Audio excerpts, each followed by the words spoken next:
Even through a pandemic and now inflation, our community's unity is something to be proud of. Feeding Tampa Bay distributed 95 million meals in just 1 year's time to families, children, and seniors across the 10 counties the organization serves, proving that working together, Tampa Bay and beyond is stronger than ever before in the face of hunger. Today, we have Feeding Tampa Bay back with us to catch us up on the journey to end hunger by 2025. That's next on Bayside.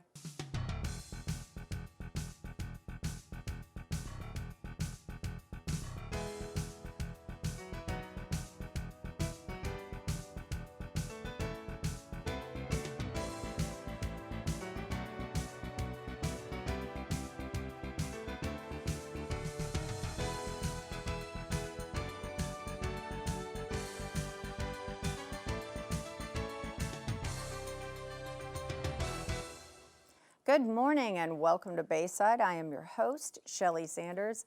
Feeding Tampa Bay, that's the topic today. And can you imagine a hunger-free Tampa Bay by 2025? Well, these guys certainly can. Here to tell us all about it is the president and CEO, Thomas Mance. Welcome back. Yeah, it's nice to see you. It's really great that we're kind of going on this journey with you. We appreciate you coming along and helping to tell the story of our community. You bet. I absolutely love your facility. Multiple now, but I love what you're doing here in the Tampa Bay area. I know we spent some time over there as well, us here at the station. But before we get into all the nitty gritty and this amazing goal, I know it's been a goal now for what, 3 or 4 years? Yeah. The first time we heard it, we were like, wow, holy cow. But you guys are doing just amazing things over there. So let's talk about the beginnings. When did you start and how things have evolved? I've been at the food bank for 10 years, but Feeding Tampa Bay has been in the community for 40 years. I think it's important to understand that. We have a long history of good, noble service. But I think there are a couple of things that have happened that have been important for us. One is, the organization, when I got here 10 years ago, said we want to do more and be more. The board of directors, the team said we really need to step more into our opportunities and obligations in the community. And for me, that was an important commitment to be made. So for comparison's sake, when I started here, we were at about 15 million meals a year. And last year, 95 million. So when people say, how do you get to a hunger-free, which is 150 million meals, remember, we've been able to get from 15 to 95. Right. So I kind of feel like we can figure this out. But the other thing that I think is important for all of us to understand, and you mentioned a little bit about this, and we've talked about this in the past, the need in our community has escalated since we've gotten here, and it's stayed escalated. So an organization like ours has to say, well, we can't keep doing the same things in the same way when more of our neighbors are struggling. And part of the reason to put an audacious goal out there is because you need the community to understand you have a willingness to step into that responsibility, not opportunity, responsibility. And I think for us, we felt pretty strongly about that 10 years ago, and we've been working steadily at it. We're getting closer and closer. We've still got room to move, certainly to get to our goal. But Shelley, I think we all feel pretty darn good about getting there. Yes, for sure, as you should. My goodness. From 15 to 95 million, and mind you, that's not in the 40 years that they've been around. That's only in the last, 9 years? Yeah. 10 years. So that's incredible in and of itself. How does your organization look at something? Obviously, like you said, you can't sustain this when things just keep going and going and going and getting higher and higher. So how do you look at this and what has to shift in order to make this a reality? So does it become a resource issue? Does it become a fully just giving things issue? So you're asking a great question because in our world, resources are always an issue. We have a limited amount of folks who will support mission, and my colleague will talk about that a bit later, Kelly. But I think first and foremost, we start with our clients that we serve and understanding what do they need, how can we best step into that moment of support. Right. Food insecurity is a symptom, not the underlying problem. The underlying problem is I'm in a household where there's a whole lot of pressure in my world. I'm having trouble making rent. I'm having a difficult time paying for gas. My grocery bill has escalated, right? So we want to look first and foremost to our clients and say, how can we help you? And then you build from there. And so I'll tell you principally, how did that work for us? Well, one was We knew we needed to get more food into the community, and we needed it to be healthier food. Because, Shelley, one of the things we know about the families we serve, they will buy unhealthy food at greater quantities because it's less expensive. Right. The downstream impact of that on families is devastating, right? So one, we had to figure out how do you get more food into the community. But number two, we became convinced that that wasn't the only answer to the problem. Part of what we had to do was start to deploy other solutions that provided other opportunities to improve household economic stability and capability. So that might be signing up someone to a benefit that they didn't know that they had. That might be referring someone to another partner who might be able to give them something we don't provide. Right. That might be doing job training, which we did to help build household income, which we do provide. So for us, it was really about saying, okay, there's a holistic way to look at this. And then to answer your question very specifically, you go out to the community and say, we have what we think is a really good plan, and we'd like you to come along. And I think, how did we get from 15 million to 95 million meals? Because the community said, we agree, we understand, and we want to go with. We go as far as the community takes us. Absolutely. While we get the credit, one of the things you said in your opening, which we believe in all of our, through and through our organization, is we're the result of partners who have said, we want to do this with you. Right. So that's a big old pat on your back, you at home, those that are participating, the community. Because bottom line, you answered the question very well and eloquently. Yeah, without community participation and in all levels, right. Those that are benefiting, those that can assist and volunteer, which we will get to later, that is a little hint. I always ask for volunteers for you all, and through business participation, so community resources working hand in hand, because it is a community issue at every level. Yeah, and I think, if we could make one point to everyone, we would say that it's important that everybody understand, whether you are economically advantaged or disadvantaged, whether you're an employee or an employer, whether you're a voter or an elected official, everybody benefits from a community that is healthier and more capable. That's really our goal, right? So no matter where you sit in the strata of our world, if people have more access to food, resources, opportunities, all of us will benefit by that. Right. And I think the community gets that and understands it. And we certainly want people to be assured that that's our end goal too. Absolutely. Elevate the community you live in. You can start right there. You can look at the website here. That's feedingtampabay.org, feedingtampabay.org. That'll give you all the information that Tom and I, and in a minute here, Kelly and I are talking about, and then some, including how you can help out. All right, it's feedingtampabay.org. Why don't you go take a break and check it out while we go to this commercial break.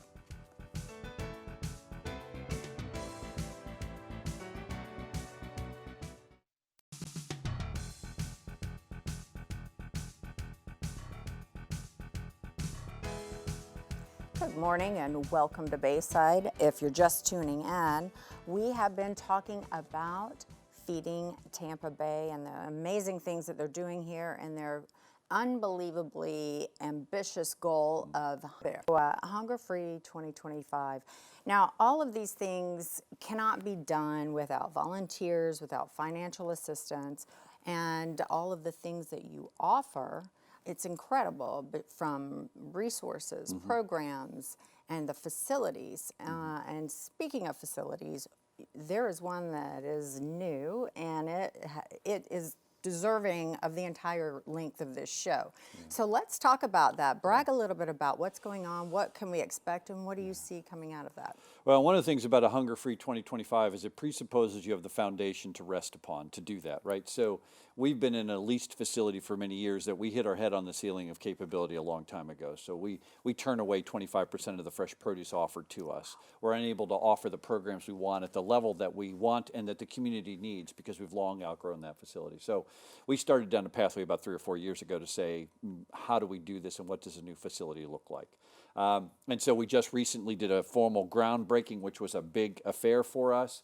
So it's, again, I think going back to the start of your show, I would say this. First, we have had support from the entire community of doing this, whether it's our private philanthropy partners, community citizens, whether it's our corporate partners, and elected officials who have said this facility and the vision of it will make our community better. And what is the facility really about? we're known as a food bank, but I think we really want to be known as a community center that has a food bank there. Because we want to combine the idea that folks need food and different kinds of resources for their pantry and their cupboard, but they need a whole lot of other resources for their lives and well-being. And the new facility will marry those together. So, Shelley, you can imagine when someone walks in for our care, they can go to the grocery store, they can go to the restaurant, they can go to the medical clinic, they can go for a training class, all in one place. Because for the folks we serve, the opportunity is to create a one-stop shop where that community can come together. But the other part of this that we love is fully 50% of the people space is built out for our community partners as well that we won't necessarily even use. Wow.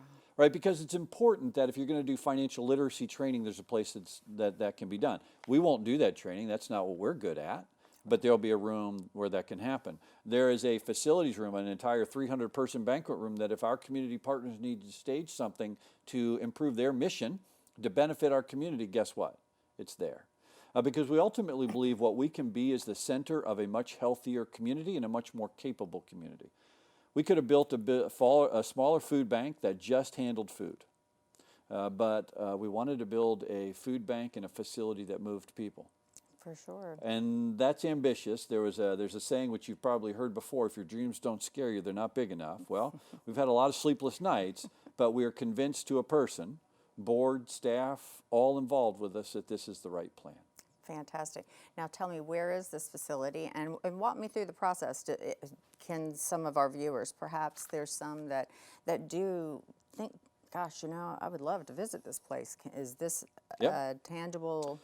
Yeah, we got a great piece of property just under 20 acres off Causeway Boulevard, which is right across from the port. It is a great location because it is near every major roadway, right? So wherever you're coming from, you'll have access to that facility. And yes, we'd love to have the community be there and be with us. Because again, whether you're someone coming in that has the ability to economically change the fortunes of our organization, or whether you're a person coming in and you haven't eaten today, we want a place that's welcome to all. And so we put it in a location that we think is well positioned.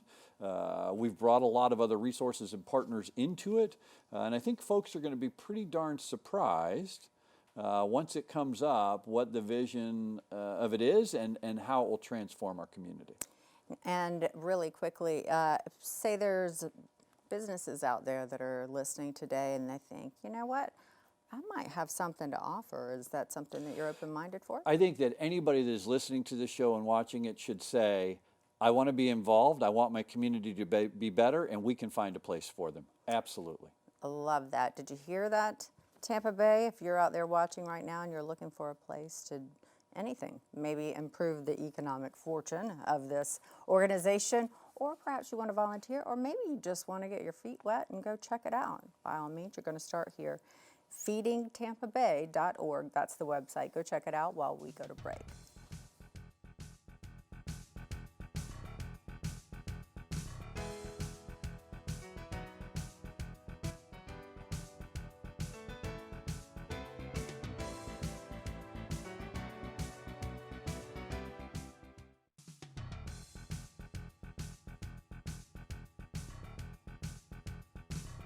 Welcome back to Bayside. I'm your host, Shelley Sanders. We're joined now by Kelly Sims.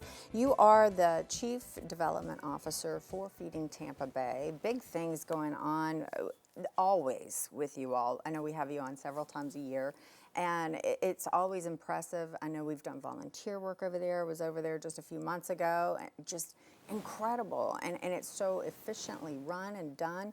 And then talking with Thomas earlier about this new facility, exciting things, it's very ambitious, everything that you want to do, and very innovative as well, because you go beyond just the scope of hunger. So let's talk about that facility and just the expectations. I know we talked about its grand reveal, but when is it actually open to the public, and what can we expect to see from that, and how do we fund something like this? Yeah, thank you for having me this morning. The facility, which we will be in a matter of a year here or so, is one that really, it's so much more than a bricks and mortar project. It's really an expansion of our strategic plan. And we will continue to get more food out, and you've heard us talk about taking our 95 million meals up to 150 million meals with that new facility.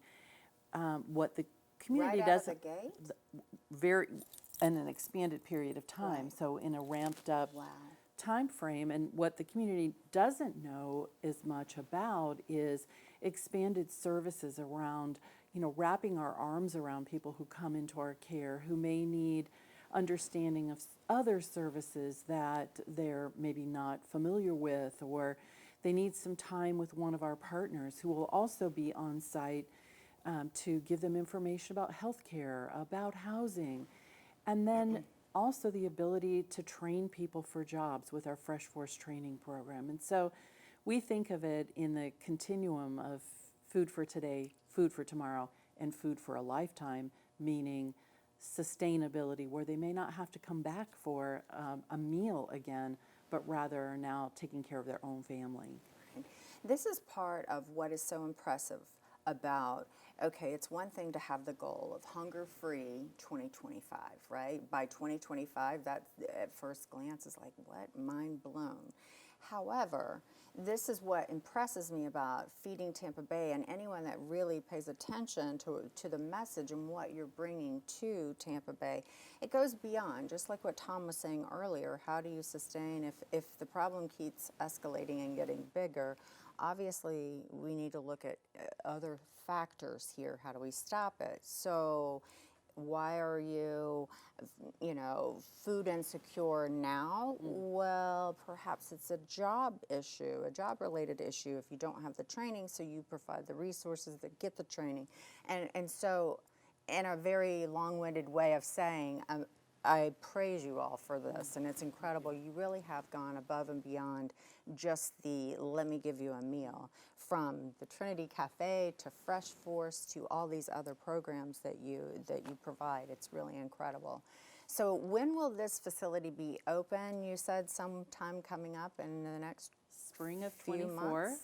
Fabulous. We're on track for that. The community has really risen to the occasion of supporting us with finances, with funding, with their volunteer hours, all the things needed to get this project started, which of course we've now broken ground.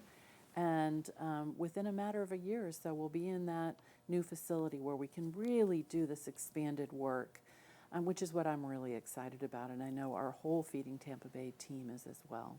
Absolutely, and the community as well. Just to bring it back to the beginning of the show, you at home should be very proud of yourselves and the community in which you live in. Let's talk about that really quickly about how do you make this happen, right? It's obvious that yes, financial donations will never be turned away. And if you're in that position to be able to do that, what a great organization to support. But you also need volunteers, right? So talk to me about that. I know we've volunteered coming over to the food center where your distribution center, but there's various levels of volunteering, right? There is, and when I think about this Imagine campaign, and you'll see, for those who visit our website, if you look on the Imagine page, you'll see that this is based on the Lennon song, Imagine, where he talks about imagine a world with no hunger. You may think I'm a dreamer. And what's interesting about the people who are supporting us is they may be dreamers, but they're also donors and they're also doers. And when we think about our volunteers, the idea that someone can come in, sort food in the warehouse, they can go to a mobile distribution in a neighborhood near to them.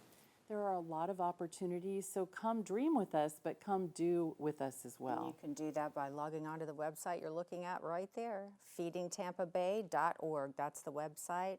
Come help out, be a dreamer, AKA a doer. All right, we'll be back after this.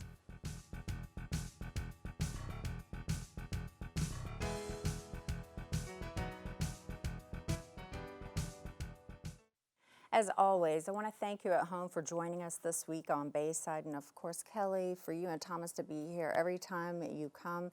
It is incredible the things that you're able to accomplish, and then the ideas and dreams that you have that are starting to come into fruition. It's just incredible. Now, I encourage you every week to get out and get involved in your community, and this one is one that is sure to just bring light and love into your heart. It's a great organization.